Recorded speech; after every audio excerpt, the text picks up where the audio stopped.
Welcome back to another technical deep dive here in the debug zone. Today, we're tackling a big question and breaking it down with insights from other users.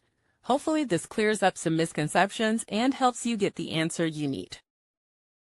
So buckle up, stay a little curious, and let's jump right in.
And that's a wrap.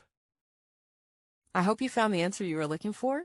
If you did, take a second to hit that subscribe button. It really helps out. And let me know in the comments which solution worked best for you. See you next time in the debug zone.